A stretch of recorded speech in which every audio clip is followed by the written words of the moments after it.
Você se vestiu de mendigo e viveu como mendigo durante um ano, é isso? Não foi um período de um ano ininterrupto, né? Eu continuava tendo a minha casa, tendo o meu trabalho, mas eu organizei minha vida para gastar muito tempo com isso. Então, geralmente eu ia, às vezes, todos os dias da semana, o dia inteiro na rua, de manhã até tarde da noite, até de madrugada. Às vezes eu ia à noite, às vezes eu ia só pela manhã. Foram períodos diferentes de pesquisa, mas a pesquisa durou o período de um ano. Como é que eram essas conversas e o que você descobriu nessas interações? Quando eu fui para a rua, eu tinha um interesse muito específico. Tinha algumas coisas que eu queria descobrir. Entre elas, eu queria entender como se davam as relações dos mendigos entre eles próprios, eles consigo mesmos, como é que eles se interpretavam na sociedade, como é que eles se viam nessa grande teia de significados que é a vida urbana, e como é que eles se comportavam sem um externo observando. Eu sempre fiz trabalhos com moradores de rua, já há muitos anos, levava meus alunos do seminário teológico para isso, membros da igreja, para alimentar moradores de rua, e com o tempo eu comecei a perceber que esse trabalho não parecia muito eficaz. Então eu comecei a ir fazer esse trabalho porque eu queria entender como é que eles se relacionavam sem alguém com uma sopa na mão ou com um relatório de pesquisa na mão.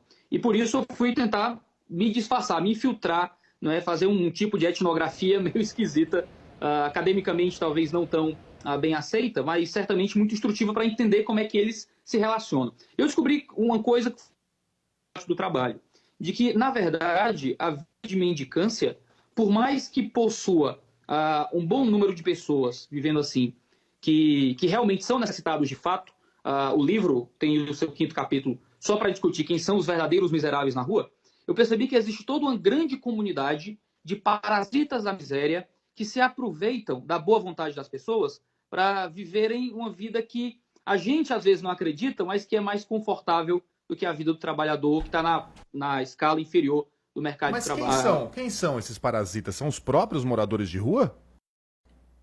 Sim, uma boa comunidade de moradores de rua são pessoas que poderiam não estar morando na rua.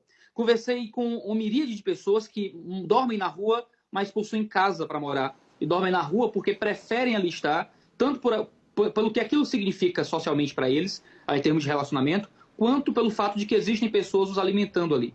Muitas dessas pessoas não eram gente de classe alta ou de classe média. Eram pessoas na base mais inferior do mercado de trabalho. E viviam vidas muito difíceis. E perceberam que, às vezes, dependendo da cidade que você vive, da cultura de caridade onde você está inserido, é mais vantajoso e é uma vida mais confortável você viver na rua do que você viver na mercado de trabalho, trabalhando 12 horas por dia, ganhando um salário mínimo, pagando um aluguel, sustentando 5 filhos. Às vezes é mais fácil ser um mendigo para muitas dessas pessoas. E elas dizem isso verbalmente, quando você está conversando com elas como se fosse um igual. É um negócio difícil de acreditar, Iago, que alguém... É muito difícil. Por uma vida tão degradante. Sim. E é isso que separa muitas vezes a gente deles, assim, porque eles estavam aparentemente muito confortáveis, às vezes, com a situação, e eu estava ali desesperado, achando que ia morrer, achando que ia levar uma facada, numa situação muito que não era costumeira para mim.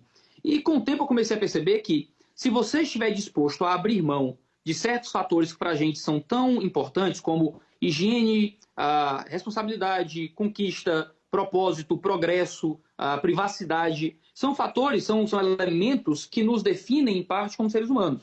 Se você estiver disposto a abrir mão de alguma dessas coisas, você consegue uma vida financeiramente, entre aspas, mais confortável. Você não tem que trabalhar, você não tem que prestar contas a ninguém, você acorda a hora que quiser, e você tem comida, roupa, banho, quando você tiver interesse de ter. E é isso que eu acho que é a grande questão, que eu tento desenvolver no livro. Por mais que a capa seja essa afronta mais negativa, existe um caminho positivo que eu tento apresentar de como é que a gente pode fazer um trabalho com essas pessoas que seja realmente eficaz. E minha ideia é que a gente tem que dar menos dinheiro e dar mais de nós. A verdadeira pobreza dessa galera, pelo menos dessa comunidade de parasitas da miséria, não estou falando daqueles que realmente são os miseráveis que existem, eu os desenvolvo bem no livro também, mas essa comunidade de pessoas é de relacionamento. Ao invés de dar R$5 para despachar o cara que pediu uma grana enquanto você está comendo com a sua esposa, pagar o lanche dele e sentar com ele para comer. E ouvir a história dele, saber o que aconteceu e tentar se engajar nisso. A ideia é que cada mendigo que pede um dinheiro, na verdade é um chamado para nós nos engajarmos como seres humanos. Ouvi-los, entendê-los, irmos onde eles estão, tentar restaurar os seus laços familiares que às vezes estão rompidos, voltar lá no outro dia. A questão é que a gente está disposto a despachar o mendigo. Então, usar o mendigo como um mero entretenimento moral. Um antidepressivo a baixo custo. Eu estou me sentindo para baixo, eu preciso me sentir bem, Então eu vou na rua, eu dou um dinheiro, eu entrego uma sopa e eu acho que eu fiz algo realmente útil na vida do mendigo.